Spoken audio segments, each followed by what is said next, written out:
কৈলাসহর ভগবাননগরস্থিত মদিনাতুল উলুম কৌমিয়া আলিয়া মাদ্রাসা স্থান পরিবর্তন ও নতুন ভবন নির্মাণের ভিত্তি স্থাপন অনুষ্ঠান অনুষ্ঠিত হয় ভগবাননগর মোকামটিলা এলাকায়। এই বেসরকারি মাদ্রাসাটি বহুদিন যাবৎ অন্য একটি স্থানে অস্থায়ীভাবে পরিচালনা হচ্ছিল, তাই আজ মোকামটিলা এলাকায় স্থায়ীভাবে মাদ্রাসা নির্মাণের ভিত্তি প্রস্তর স্থাপন করা হয়। এই মাদ্রাসায় মোট 70 জন ছাত্র পড়াশোনা করছে বলে জানান মাদ্রাসা কর্তৃপক্ষ।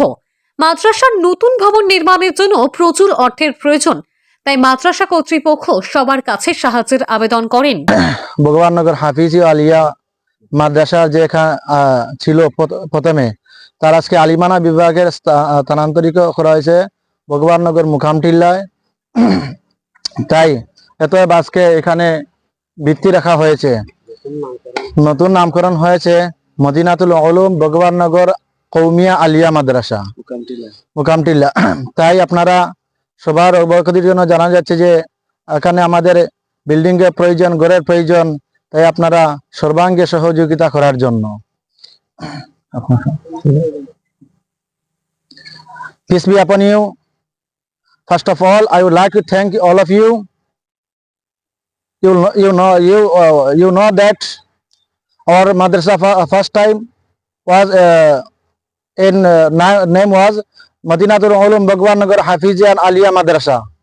Now we established in this place Mukamtila Bhagwannagar, and new name is Madinatul Ulum Bhagwannagar Qawmiya Aliya Madrasa. So our humble request all of you, please help us and for establishing building and making building, and please donate lot of। हम आप लोगों के तहे दिल से शुक्रगुजार हैं कि आप लोगों ने हमारे बहुत पहले भी मदद किया, और आप लोग जानते हैं कि मदीनातुल उलूम भगवाननगर हाफिज आलिया मदरसा जो पहले था, आप वहाँ के आलिमाना सेक्शन को, आलिमाना विभाग को यहाँ मुकामटिला भगवाननगर हाफिज मुकामटिला में उसको मुंतकिल कर दिया गया। अब इसका नया नाम यह है कि मदीनातुल उलूम भगवाननगर कौमिया आलिया मदरसा। सो आप तमाम लोगों से हमारी दरखास्त है कि आप हमारी ज़्यादा से ज़्यादा मदद करें, ताकि हम बहुत जल्द आज जल्द यहाँ एक इमारत तैयार कर सके और यहाँ मुंतकिल कर सके।